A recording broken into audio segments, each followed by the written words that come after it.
मोदी जी का दुनिया के सबसे मजबूत नेता का हार्दिक स्वागत है। नरेंद्र मोदी जी को जय श्री राम। मोदी जी को जय श्री राम। जिसने भारत का मान बढ़ाया, जिसने घर घर में गैस भिजाया, जिसने सेना को राफेल दिलाया, जिसने 370 हटवाया और दोनों हाथ उठाकर जिसने राम मंदिर बनवाया, भारत माता की। मैं अपनी तरफ से भी आदरणीय नरेंद्र मोदी जी का देश के इतिहास में पहली बार इस उत्तर पूर्वी दिल्ली में आने के लिए धन्यवाद करता हुआ दोनों तालियों से स्वागत करके उनका स्वागत करिए। हम भी स्वागत करते हैं। बहुत बहुत धन्यवाद।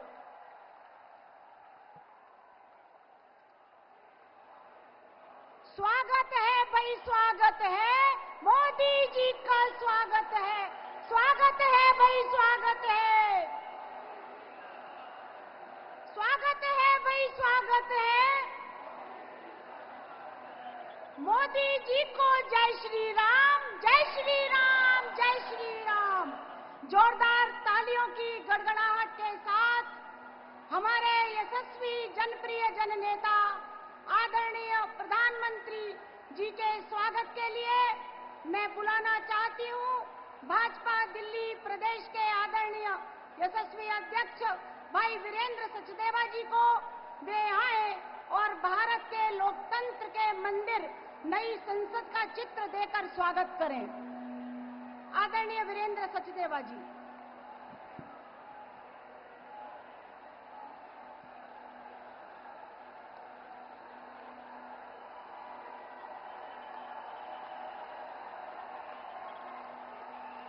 मोदी मोदी मोदी। मैं आग्रह कर उत्तर पूर्वी के लोकसभा प्रत्याशी श्रीमान मनोज तिवारी जी को एवं पूर्वी दिल्ली के लोकसभा प्रत्याशी आदरणीय हर्ष मल्होत्रा जी को एवं चांदनी चौक लोकसभा प्रत्याशी आदरणीय भाई प्रवीण खंडेलवाल जी को आग्रह करूंगी वे आए और अंग वस्त्र देकर आदरणीय श्री यशस्वी प्रधानमंत्री जी नरेंद्र मोदी जी का स्वागत करें।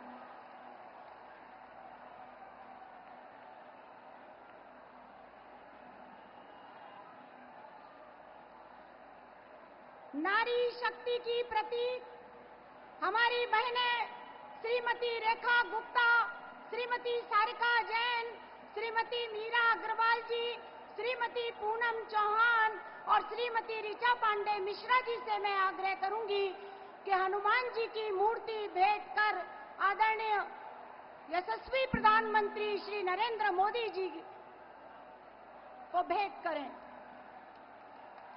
कवन सो काज कठिन जग माही, जो नहीं होए तात तुम पाही।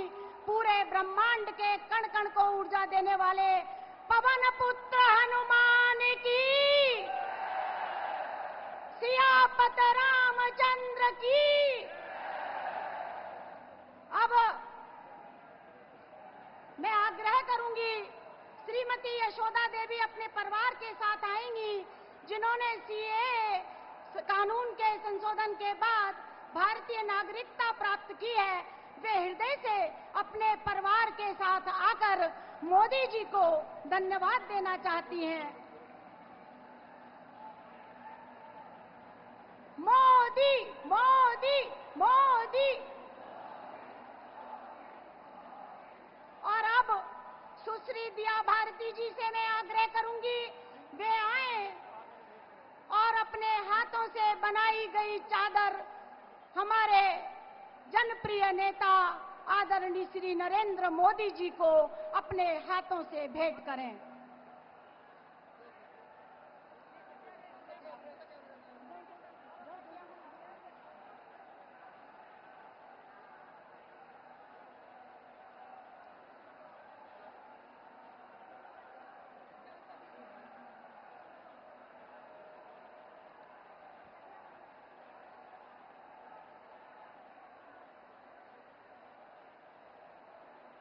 नित चुनौतियां सहर्ष स्वीकार, संकल्प अडिग भय मुक्त विचार और राष्ट्र प्रेम अमिट अपार। मैं भी हूं मोदी का परिवार, मैं भी हूं मोदी का परिवार।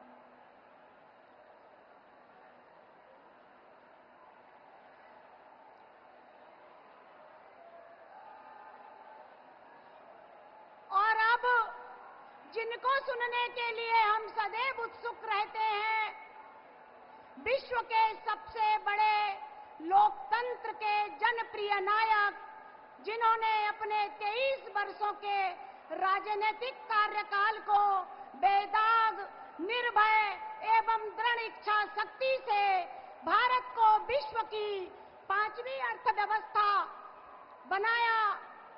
और मुझे यह कहने में बहुत खुशी है कि आज जिनके होने से देश का हर व्यक्ति यह कहने में गर्व महसूस करता है कि मैं भी हूं मोदी का परिवार। आज के लौह पुरुष मोदी जी को मैं आग्रह करती हूं कि वे आए, आदरणीय देश के यशस्वी प्रधानमंत्री जी, जनप्रिय नेता आए और अपना उद्बोधन दें। मोदी मोदी मोदी।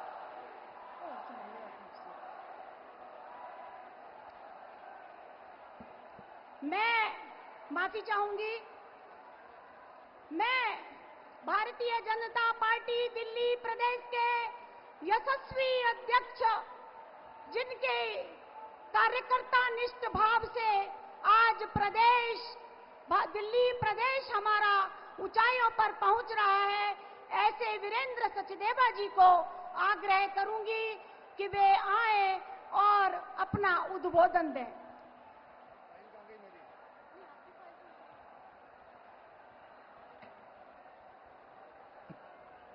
बोले भारत माता की। दोनों हाथ उठा के बोले भारत माता की, भारत माता की। मंच पर उपस्थित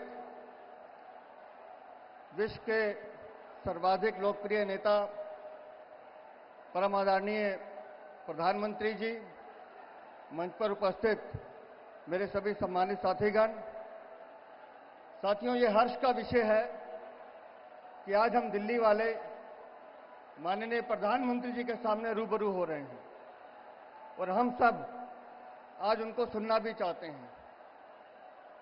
अभी जब मनोज भाई बात कर रहे थे तो बार बार एक ही बात कह रहे थे कि दिल्ली की 7 सीटों पर कमल खिलाना है, मोदी जी को तीसरी बार प्रधानमंत्री बनाना है। और मैं इस बात को इसलिए खुले दिल से स्वीकार करता हूं कि ये दिल्ली की जो जनता है, ये अपना मन बना चुकी है कि हम माननीय मोदी जी को तीसरी बार प्रधानमंत्री भी बनाएंगे और दिल्ली की 7 सीटों पर कमल भी खिलाएंगे। दोस्तों, 2014 का चुनाव हमने देखा था, जब माननीय नरेंद्र मोदी जी प्रधानमंत्री पद के उम्मीदवार थे। उससे पहले के 10 साल हमने लूट के शासन के, भ्रष्टाचार के 10 साल देखे। रोज नए स्कैम इस हिंदुस्तान में होते थे। तो उस समय देश की जनता को लगती थी कि एक आशा की किरण वो माननीय प्रधानमंत्री नरेंद्र मोदी दिखाई देते थे। और इसलिए मैं कहता हूं 2014 का चुनाव आशा का चुनाव था और भारत की जनता ने भरपूर प्यार देकर माननीय मोदी जी को प्रधानमंत्री बनाया। और माननीय प्रधानमंत्री जी ने भी अपने कार्य से उस आशा को विश्वास में बदला और 5 सालों में इतना काम किया कि 2019 आते आते 2019 का चुनाव विश्वास का चुनाव था, प्रधानमंत्री जी के कामों का विश्वास। और 2019 में भी आप सब ने भरपूर झोली भर के दी और पूर्ण बहुमत के साथ माननीय प्रधानमंत्री जी दूसरी बार प्रधानमंत्री बने थे। लेकिन 2024 का चुनाव इससे बड़ा चुनाव है। 2024 का चुनाव आशा और विश्वास के साथ साथ भारत की भविष्य की संभावनाओं का चुनाव है। 2024 का चुनाव भारत को विकसित भारत बनाने का चुनाव है। 2024 का चुनाव भारत को विश्व गुरु बनाने का चुनाव है। 2024 का चुनाव भारत को विश्व की तीसरी आर्थिक शक्ति बनाने का चुनाव है।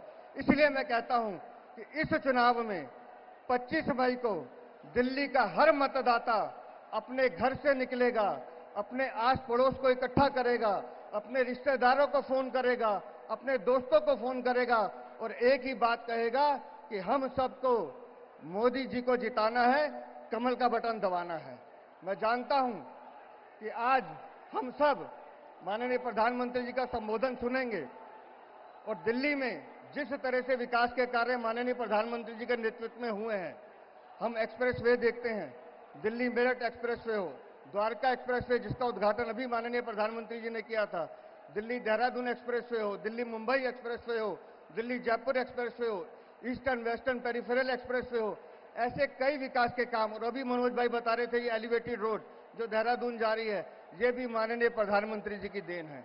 इस दिल्ली में हमने भारत मंडपम देखा, इस दिल्ली में हमने यशो भूमि देखी, इस दिल्ली में हमने बाबा साहब अंबेडकर का तीर्थ स्थल देखा, इस दिल्ली में बाबा साहब अंबेडकर इंटरनेशनल सेंटर देखा, इस दिल्ली में हमने कर्तव्य पथ देखा, इस दिल्ली में हमने प्रधानमंत्री संग्रहालय देखा, इस दिल्ली में हमने वार मेमोरियल हॉल देखा। यह सब माननीय प्रधानमंत्री जी का प्रताप है जो इस दिल्ली में हुआ है। दोस्तों, मैं अंत में अपनी 2 मिनट की बात कहकर बात खत्म करता हूं। आजकल हम सब इंडी गठबंधन सुन रहे हैं, लेकिन दिल्ली में भी एक गठबंधन है और मैं 2 लाइनों में उस गठबंधन की परिभाषा कहकर बात समाप्त करता हूं। गद्दारों के किले ढह गए, गद्दारों के किले ढह गए, राष्ट्रवाद की तोप से सांप नेवले एक हो गए मोदी जी के खौफ से। तो बोलिए जय श्री राम, जय जय श्री राम, जय श्री राम। बहुत बहुत धन्यवाद। बहुत बहुत धन्यवाद आदरणीय प्रदेश अध्यक्ष जी। भारत माता की, भारत माता की। श्री नरेंद्र मोदी, श्री नरेंद्र मोदी, मोदी जी को जय श्री राम। समृद्ध भारत, दृढ़ सरकार, जन जन बोले अब की बार, मोदी मोदी 400 पार। मैं भी हूँ मोदी का परिवार, मैं भी हूँ मोदी का परिवार। और अब हम सब जिनको सुनने के लिए बेसब्री से इंतजार कर रहे थे, मैं अपने यशस्वी प्रधानमंत्री, जनप्रिय नेता आदरणीय नरेंद्र मोदी जी को आग्रह करती हूँ कि वे आए और अपना उद्बोधन दें।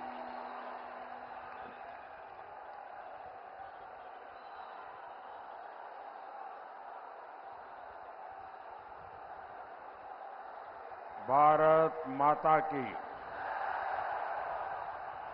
भारत माता की, भारत माता की। देश की राजधानी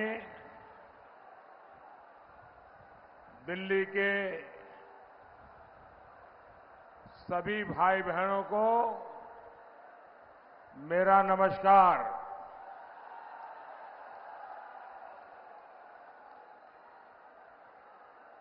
आप सबने इतनी बड़ी तादाद में, और मैं ऊपर हेलीकॉप्टर से देख रहा था, सामने वाले दोनों मार्ग पूरी तरह भरे पड़े हैं।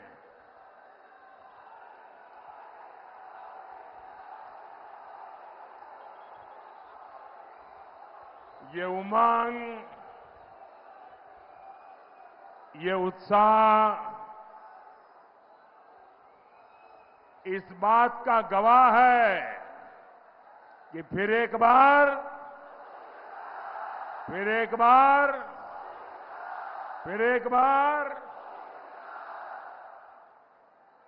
साथियों, दिल्ली के लाल किले से मैंने कहा था यही समय है, सही समय है। आज 21वीं सदी के भारत के सामने सबसे अनमोल समय आया है। ये वो समय है, ये जो बोर्ड वगैरह नीचे रखिए ताकि पीछे लोग परेशान हो रहे हैं। आप नीचे रखिए, मैंने देख लिया, आप नीचे रखिए, नीचे रखिए। आप यहां भी आगे आने की कोशिश मत कीजिए भाई, प्लीज। आप जहां हैं वहां रहिए, अब जगह नहीं है आगे आने की। कृपा करके आप जहां हैं वहीं रहिए। आपका ये प्यार, आपका आशीर्वाद, आपका उमंग, आपका उत्साह, ये सब कुछ मेरे सर आंखों पर।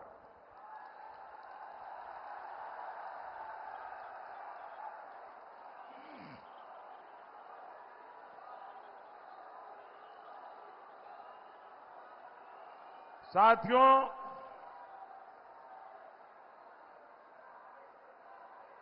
सही समय है, यही समय है। ये वो समय है जब भारत तेज विकास के लिए एक लंबी छलांग लगा रहा। 24 का ये चुनाव भारत को टॉप तीन इकोनॉमी में लाने के लिए है। 24 का ये चुनाव भारत की अर्थव्यवस्था को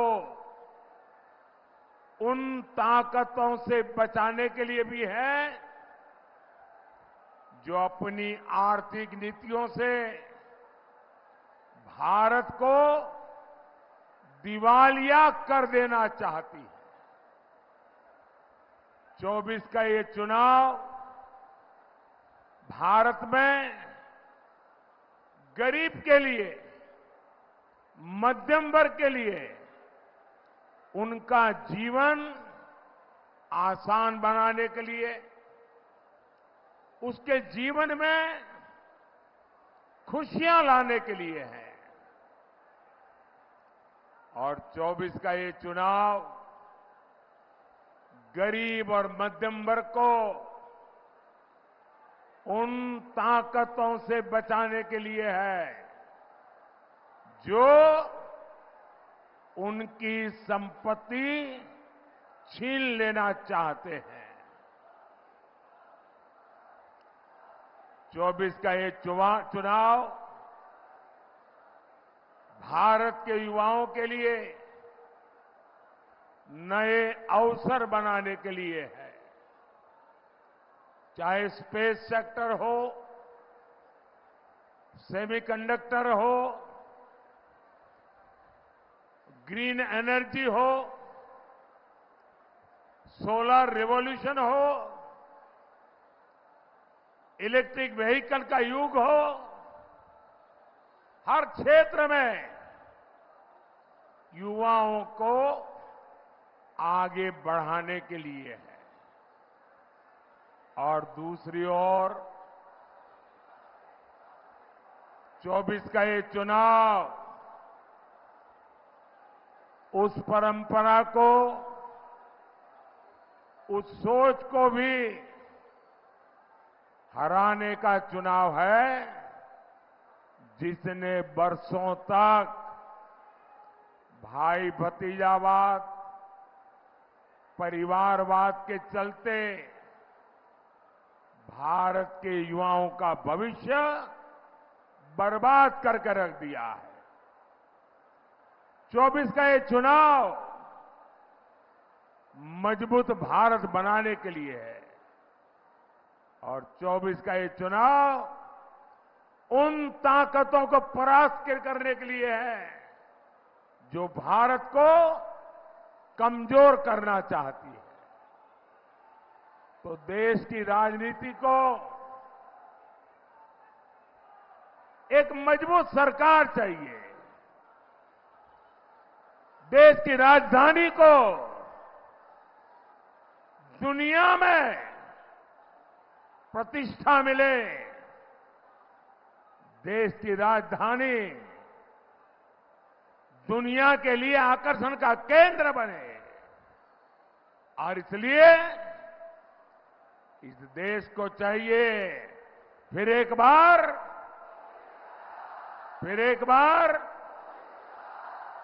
बार साथियों, मैं इसे ईश्वर का आशीर्वाद मानता हूं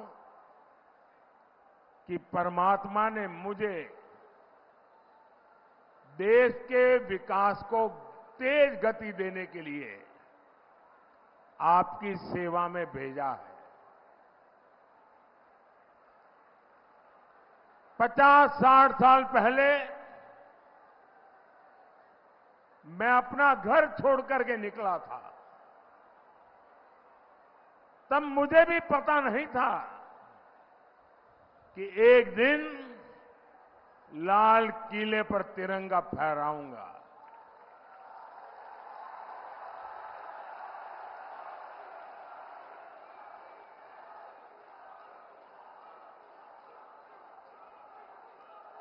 पचास 60 साल पहले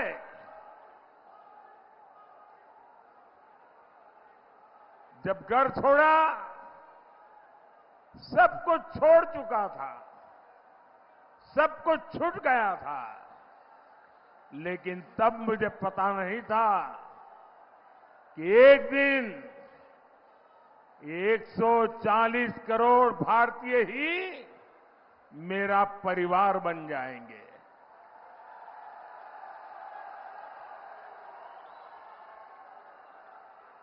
साथियों,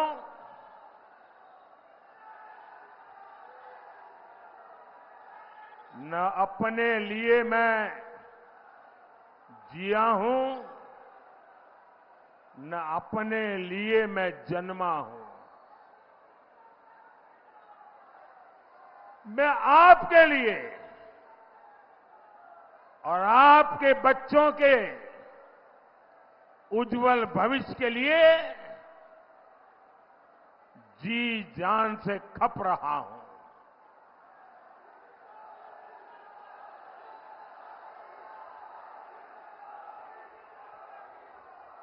समाज जीवन का स्वाभाविक क्रम है कि हर परिवार,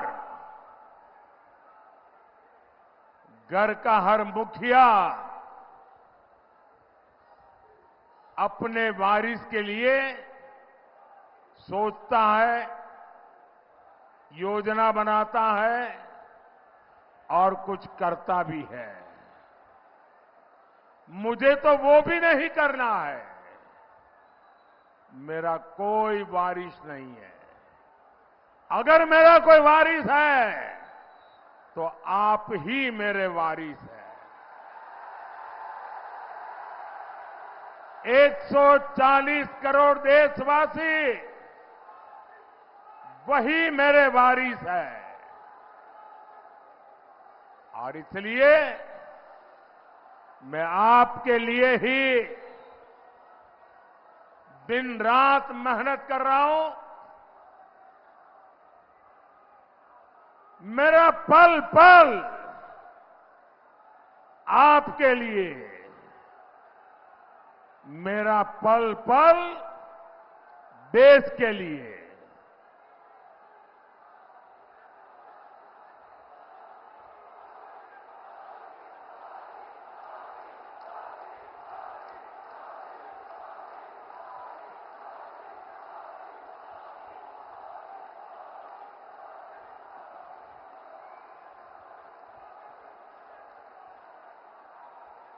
आपके सपने ही मेरा संकल्प है।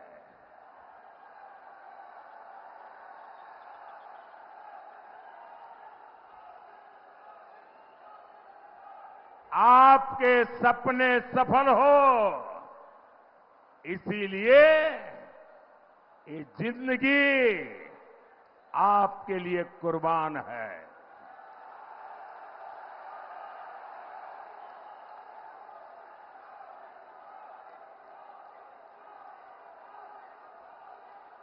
Twenty 4/7 24/7 for 2047। ये मोदी की गारंटी है।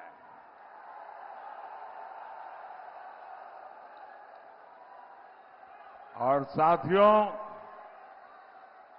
ये पर्दा नीचे करो, पीछे लोगों को दिखता नहीं है भाई, नीचे करिए आप।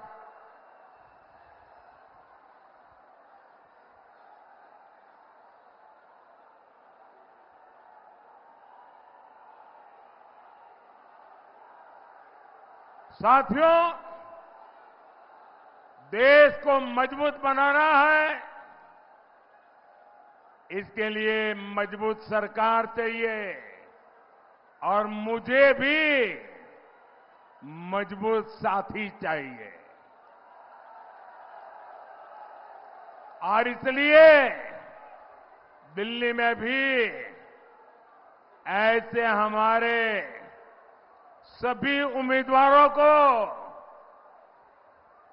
राजधानी का प्रतिनिधित्व आपके आशीर्वाद से ये सब विजयी हो, विकसित भारत का मेरा संकल्प पूरा करने के लिए ये मेरे साथी बने। साथियों, आत्मनिर्भर भारत का संकल्प लेकर निकला हूं। तब से मैं आपसे प्रार्थना करता हूं कि भाई आप लोग कुछ समझते हैं कि नहीं है? आप ये बोर्ड नीचे करेंगे क्या? ये जो भी है वहां सारे कोई इकट्ठे कर लो भाई, कोई एक इकट्ठे कर लो सब।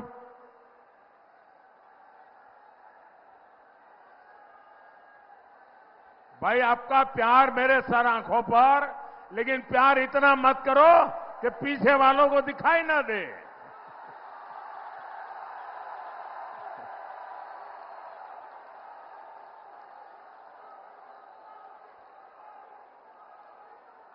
ये लोग दूर दूर से आए हैं, उनको परेशानी नहीं होनी चाहिए।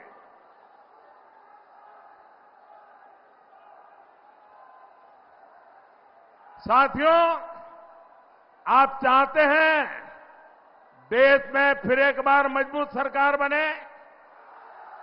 आप चाहते हैं दिल्ली के सभी सांसद हमारे जीत करके आए? तो इसके लिए आपको हर बूथ में कमल खिलाना होगा। हर बूथ में कमल खिले,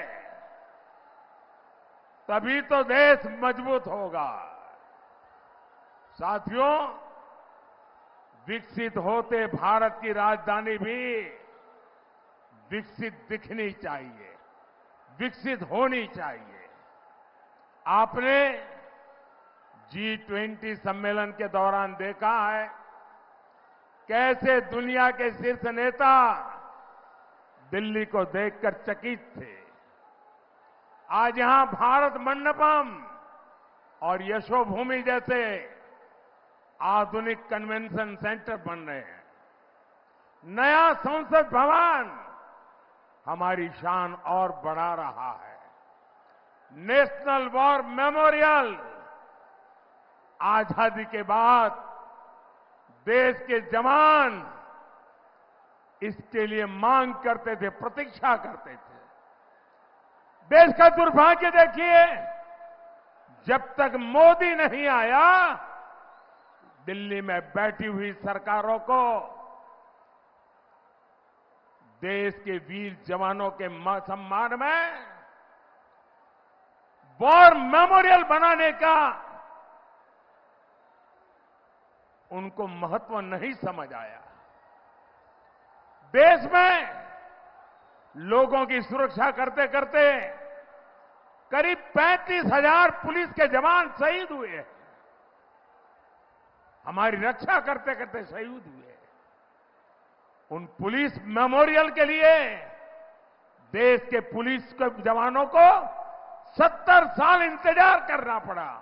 मोदी आया तब जाकर के बना डॉक्टर बाबा साहब आंबेडकर का मेमोरियल। एक परिवार के लिए सब कुछ हुआ, लेकिन इतने प्रधानमंत्री हो गए, उनको स्मरण करने के लिए उनकी राजनीति, उनका परिवारवाद आड़े आया। ये मोदी है जिसकी रगों में लोकतंत्र जिंदा है, जो जीता है लोकतंत्र के लिए, जो खपता है लोकतंत्र के लिए। और उसने देश में पहली बार सभी प्रधानमंत्रियों का म्यूजियम बनाया।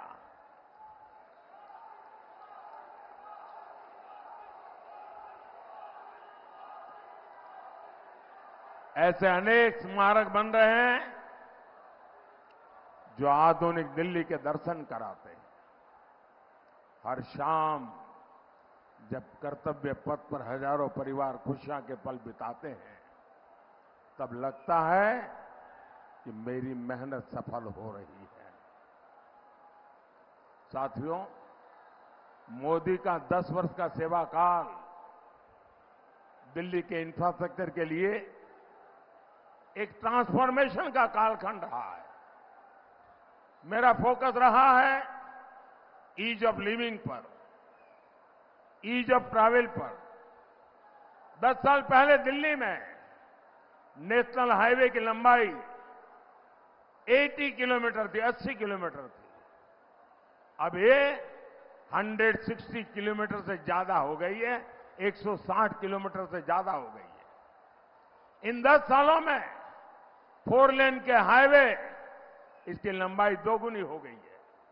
हजारों बड़े वाहनों को अब दिल्ली में आने की जरूरत नहीं पड़ती। दिल्ली एनसीआर से होकर शानदार एक्सप्रेस वे चारों तरफ बन रहे हैं। 2014 में दिल्ली मेट्रो का जितना बड़ा नेटवर्क था, आज उससे 2 गुना बड़ा मेट्रो नेटवर्क दिल्ली के पास है। आज दिल्ली मेट्रो में हर रोज 65 लाख लोग सफर करते हैं। ये यात्रीगण अब ध्यान दे रहे हैं कि अब मेट्रो का गेट सिर्फ विकास की तरफ खुलता है। और अब तो नमो भारत ट्रेन भी दिल्ली एनसीआर की नई पहचान बन चुकी है। मैं दिल्ली के लोगों को एक और बात कहूंगा। आज दिल्ली में जितनी भी इलेक्ट्रिक बसें चल रही हैं, पर्यावरण से मुक्ति के जो समस्याएं हैं पर्यावरण की, उससे मुक्ति के लिए भारत सरकार ने एक अहम कदम उठाया। देश के बड़े बड़े शहरों को भारत सरकार इलेक्ट्रिक बसेस दे रही है।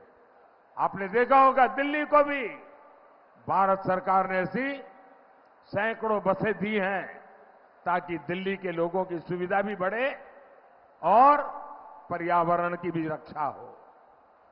साथियों, हम सब जानते हैं, दुनिया में कोई भी जगह हो, इंफ्रास्ट्रक्चर का विकास इन्वेस्टमेंट लेकर आता है। आज छोटे से छोटे दुकानदारों से लेकर बड़े बड़े बिजनेस तक सभी फायदे में है, क्योंकि भारत सरकार दिल्ली का चौतरफा विकास कर रही है। साथियों, मोदी दिल्ली के हर गरीब, हर मिडिल क्लास परिवार का जीवन आसान बनाने के लिए प्रतिबद्ध है। पूरी दिल्ली में पाइप से सस्ती गैस पहुंचाने का काम तेजी से चल रहा है। इससे हमारी बहनों को बहुत सुविधा हो रही है। मुफ्त अनाज की योजना भी लाखों लोगों के बहुत काम आ रही है। सबके घर का सपना पूरा करना भी मोदी की गारंटी है। आप देखिए, एक तरफ अनऑथराइज्ड कॉलोनीज को रेगुलर करने का काम चल रहा है, वहीं दूसरी तरफ झुग्गियों की जगह पक्के घर बनाने का अभियान भी जारी है। मिडिल क्लास के जो साथी अपना घर बनाना चाहते हैं, उनको भी भाजपा सरकार बड़ी आर्थिक मदद देने जा रही है। साथियों, गरीब और मध्यम वर्ग की बचत को बढ़ाने के लिए मोदी ने एक और योजना शुरू की है। ये योजना है पीएम सूर्यघर मुफ्त बिजली योजना। ये योजना दिल्ली के लोगों के लिए ट्रिपल बेनिफिट वाली है, 3 फायदा कराएगी। इस योजना में आपका 300 यूनिट तक का बिजली बिल 0 हो जाएगा।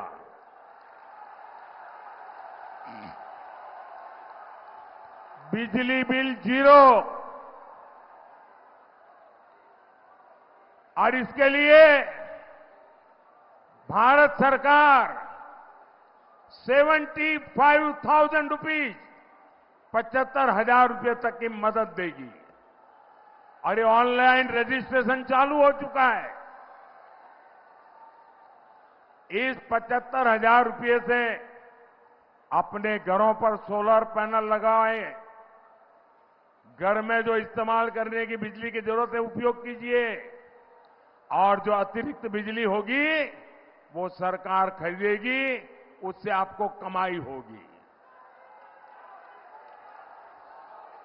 तीसरा लाभ, अब जमाना इलेक्ट्रिक व्हीकल का है। अब पेट्रोल डीजल का जमाना चला गया। अब इलेक्ट्रिक व्हीकल आपके घर में खुद की बिजली, खुद का सोलर प्लांट, आपके व्हीकल का चार्जिंग भी आपके घर में, मतलब दिन भर आप स्कूटर लेकर के, स्कूटी लेकर के, मोटरसाइकिल लेकर के, कार लेकर के अगर इलेक्ट्रिक व्हीकल है तो उसका बिल भी 0 हो जाएगा। भाई और बहनों, राजधानी दिल्ली में हो रहे इन विकास कार्यों के बीच इंडी गठबंधन दिल्ली को तबाह करने में जुटा है। ये लोग राजनीति का लगातार पतन करने के जिम्मेदार हैं। ये लोग करोड़ों देशवासियों का भरोसा तोड़ने के लिए जिम्मेदार है। ये लोग दिल्ली को लूटने का कोई मौका नहीं छोड़ रहे। ये लोग भ्रष्टाचार मिटाने के नाम पर आए थे और हजारों करोड़ के घोटाले में जेल के चक्कर लगा रहे हैं।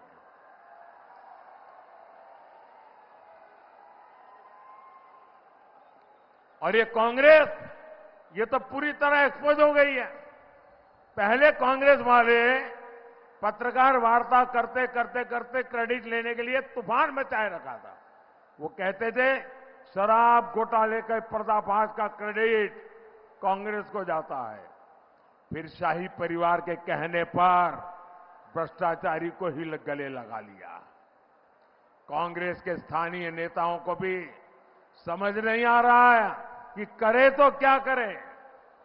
दिल्ली, हरियाणा, यहां दोस्ती और पंजाब में कुश्ती, ये ढोंग कब तक चलेगा? दुनिया देख रही है कि कैसे एक भ्रष्टाचारी दूसरे भ्रष्टाचारी को कवर दे रहा। साथियों, एक जमाना था जब कांग्रेस पूरे देश पर राज करती थी। उनकी उंगलियों के इशारों से सरकारें बनती थी और गिरती थी। कांग्रेस की 4 पीढ़ियों ने दिल्ली पर राज किया, लेकिन आज ये दिल्ली में 4 सीट तक लड़ने की उनकी ताकत नहीं रही है।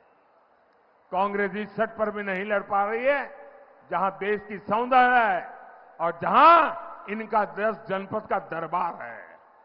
लेकिन फिर भी कांग्रेस का घमंड नहीं टूटा है। साथियों, इंडी गठबंधन वालों ने अपने राजनीतिक स्वार्थ में आपके स्वास्थ्य को भी दांव पर लगा दिया। यहां केंद्र सरकार के अस्पतालों में 5 लाख रुपए तक मुफ्त इलाज हो रहा है, लेकिन इंडी वालों ने यहां आयुष्मान भारत योजना पर रोक लगा रखी है। मोदी ने अब तय किया है हर परिवार के 70 वर्ष के ऊपर के बुजुर्गों को भी मुफ्त इलाज की सुविधा मिलेगी। और इससे परिवार के खर्च में बहुत बड़ी राहत होगी, बहुत बड़ी बचत होगी। लेकिन इसका फायदा दिल्ली सरकार के अस्पतालों में आपको नहीं मिल पाएगा। ये लोग दिल्ली के एक भी बुजुर्ग को भारत सरकार की योजना का लाभ नहीं लेने देते। मेरा आपसे अनुरोध है, 70 साल के ऊपर के सब लोगों को मिलिए, उनको बताइए कि मोदी ये देना चाहते हैं, लेकिन ये दिल्ली की सरकार रुकावट बनी है और एक भी बुजुर्ग का वोट ये इंडी गठबंधन वालों को जाना नहीं चाहिए। भाई और बहनों, जब 24 घंटे दिमाग में सिर्फ वोट बैंक चलता हो, तब ना इस तरह की योजनाएं संभव होती है और न ही विकास का कोई अता पता होता है। इंडी गठबंधन का यही हाल है। ये तस्वीकरण के लिए सारी हदें पार कर चुके हैं। इनका मैनिफेस्टो देखिए, ऐसा लगता है जैसे मुस्लिम लीग के दबाव में तैयार किया है। ये लोग खतरनाक खेल खेलने जा रहे हैं। मैनिफेस्टो में लिखा है, अब सरकारी टेंडरों को धर्म के आधार पर देना चाहते हैं। ये स्पोर्ट्स टीमों में भी धर्म के आधार पर सिलेक्शन करना चाहते हैं। ये देश के बजट को धर्म के आधार पर देना चाहते हैं। और यही नहीं, कांग्रेस के शहजादे आपकी संपत्ति का एक्सरे कराकर आपके घर पर छापा मारकर आपकी संपत्ति का आधा हिस्सा अपने वोट बैंक को देना चाहते हैं। और ये पिछले कई वर्षों से ऐसा करते भी आ रहे हैं। आप जानकर चौंक जाएंगे, 2014 में चुनाव की घोषणा होने के समय वोट पाने के लिए डॉक्टर मनमोहन सिंह जी की जो रिमोट वाली सरकार चलती थी, मैडम सोनिया जी सरकार को पीछे से चलाती थी, उन्होंने वोट बैंक के लिए वोट जिहाद करने वालों से सौदा किया। और सौदा किया, वो कांग्रेस को वोट देंगे, बदले में कांग्रेस क्या देगी? दिल्ली के लोगों की संपत्ति, हिंदुस्तान के लोगों की संपत्ति, भारत की महान विरासत, 123 प्रॉपर्टी, 123 प्रॉपर्टी रातों रात वोट पाने के बदले में वक्फ बोर्ड को सौंप दी गई थी। ये आपकी प्रॉपर्टी है दिल्ली वालों। 123 प्रॉपर्टी, एक दो नहीं, एक ही निर्णय में। और मकसद यही था कि इनका वोट बैंक खुश हो और चुनाव में उनको फायदा हो। ये संपत्तियां दिल्ली के प्राइम लोकेशंस में है, जहां एक एक गज जमीन की कीमत कई कई लाख रुपए है। क्या इस लूट को दिल्ली के लोग बर्दाश्त करेंगे? क्या ऐसे लोगों को माफ करेंगे? क्या इनको चुन चुन करके साफ करेंगे कि नहीं करेंगे? भाई और बहनों, ये मौका परस्त गठबंधन तुष्टीकरण के लिए देश में हिंसा भी फैला सकता है। याद कीजिए, सीएए कानून आया था तो इन्होंने दिल्ली को महीनों महीने तक बंधक बना दिया था। पहले रास्ते रोके और फिर दंगे कराए। लेकिन आज पूरा देश ने कहा है कि इनके झूठ का पर्दाफाश हो चुका है। दिल्ली में कई कई सालों से रह रहे शरणार्थियों को भारत की नागरिकता मिल रही है। और अभी ये 2 परिवार यहां आए थे, वो प्रताड़ित होकर करके आए हुए हैं पड़ोस में से, उनको नागरिकता मिली, वो खुशी जताने के लिए आए थे। और ये कौन लोग हैं? ये हिंदू है, सिख है, बौद्ध है, जैन है, पारसी है, ईसाई है। ये प्रताड़ित होकर आए हैं और इनमें से ज्यादातर हमारे दलित परिवार हैं। इसलिए इनका इतना विरोध किया गया। अभी कुछ देर पहले जो बिटिया मिलने आए, मौका मिला, जो पाकिस्तान से आई थी, भाइयों बहनों, उसे भारत की नागरिकता मिल गई, उसे उज्जवल भविष्य की गारंटी मिली है। इंडी गठबंधन वाले घुसपैठियों के लिए आंसू बहाते हैं, लेकिन जिनके साथ 1947 में जुल्म हुआ उनको हिकारत की नजर से देखते हैं। साथियों, तुष्टीकरण की जीत में ये लोग पूरे देश को सांप्रदायिकता की भेंट चलाना चाहते हैं। बाबा साहब आंबेडकर धर्म के आधार पर आरक्षण के खिलाफ थे, लेकिन ये खुलेआम कह रहे हैं एससी, एसटी, ओबीसी का आरक्षण धर्म के आधार पर बांट देंगे। साथियों, राम मंदिर को लेकर भी इनका रवैया आज पूरा देश देख रहा है। अब ये लोग अयोध्या में राम मंदिर से जुड़े सुप्रीम कोर्ट के फैसले को पलटना चाहते हैं। ये खुलकर के कह रहे हैं आर्टिकल 370 वापस लाएंगे। ये खुलकर कह रहे हैं कि भारत के हमारे परमाणु हथियारों को खत्म कर देंगे। क्या ऐसे खतरनाक गठबंधन को आप एक भी वोट मिलना चाहिए क्या? साथियों, 25 मई को जब आप वोट डालने घर से निकलिएगा तो विकसित भारत का लक्ष्य याद रखिए। आपको पूर्वी दिल्ली से श्री हर्ष मल्होत्रा जी, उत्तर पूर्वी दिल्ली से मनोज तिवारी जी और चांदनी चौक से प्रवीण खंडेलवाल जी को रिकॉर्ड वोटों से विजयी बनाना है।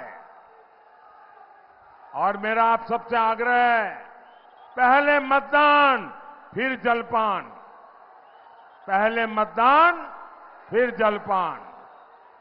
मेरे साथ बोलिए, भारत माता की, भारत माता की, भारत माता की। बहुत बहुत धन्यवाद।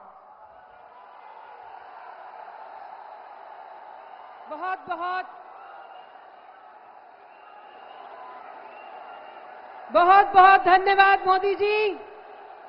हम सब आपको ये कहना चाहते हैं कि जो लोग मोदी जी को रोकने का सपना देख रहे हैं, उनको हम कहना चाहते हैं कि तुम जल जल के मर जाओगे, हम जलजला नहीं रुकने देंगे। वो देश नहीं रुकने देगा, हम उसे नहीं रुकने देंगे। दुनिया